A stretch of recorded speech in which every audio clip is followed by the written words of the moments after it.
and thanks for taking the time to watch this week's Oldtown short, Mystery.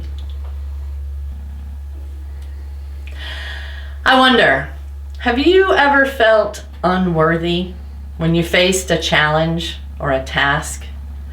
Like you didn't know enough, or you weren't strong enough, or you didn't have enough experience. Friends, the truth is that happens to all of us. Even the people that seem the most secure on the outside question themselves sometimes. In the Bible, we hear lots of stories about important people and prominent leaders who struggle with being enough. And they question their ability to do what God is calling them to do. We often question our own selves because we don't have all the answers. We're not quite sure what to do or what direction to go in.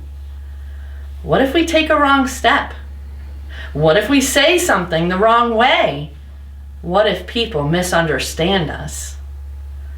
But friends, the truth is, in life, we have two choices.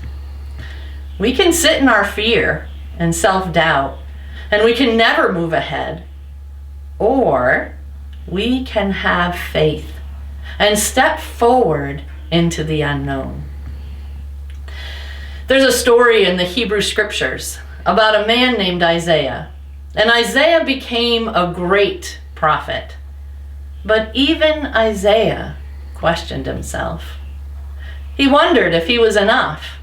Because in the face of God, Isaiah felt so small, so inadequate, and so unworthy. I wonder, has your faith ever made you feel that way? Small, inadequate, and unworthy?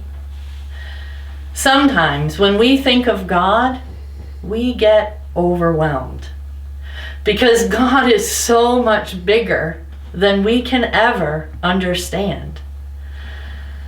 I know it sounds kind of funny, but like many others, I used to try to put God in a box. I liked my faith that way because I understood what it was all about. I had names for God and I knew just what to expect. In my own mind, I thought that I knew all there was to know about God and my faith.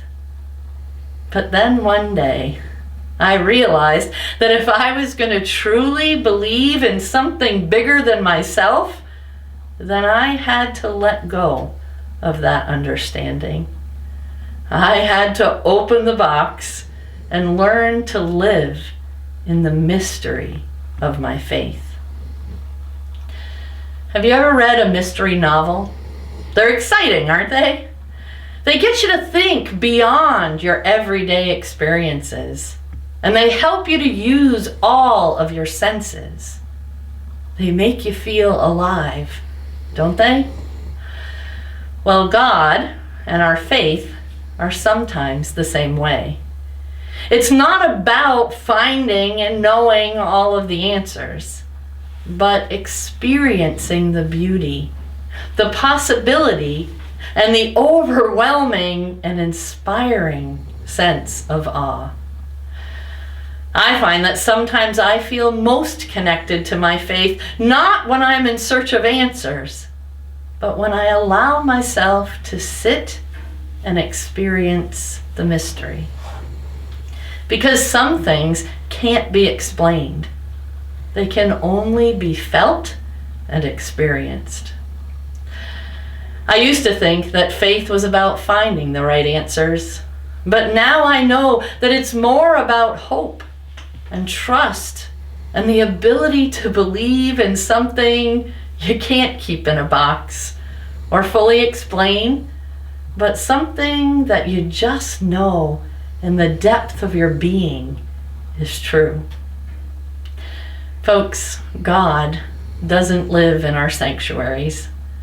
And God doesn't fit in the neat and pretty boxes of our faith, because God is so much more than that.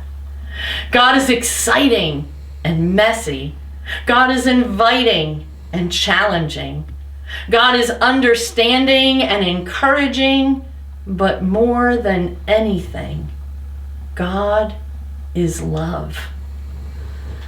We have no words or ways of fully understanding the divine, but the truth is, that's part of the gift.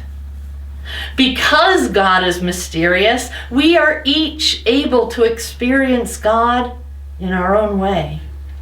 You may experience God in a beautiful church sanctuary, or out in nature, in quiet moments of reflection, or in the noise of a crowd, knowing that you are surrounded by other children of God.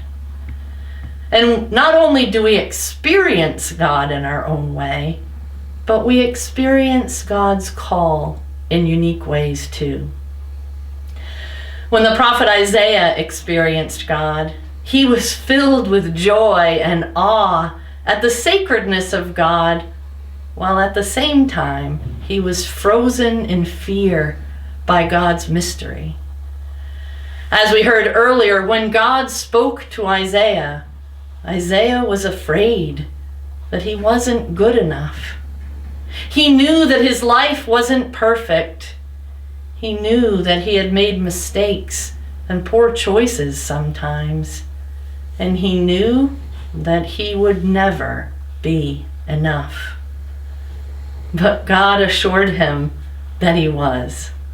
God filled him to overflowing with a sense of unconditional love, which gave him the courage to step forward in faith. So when God asked, "Whom shall I send as a messenger to my people?"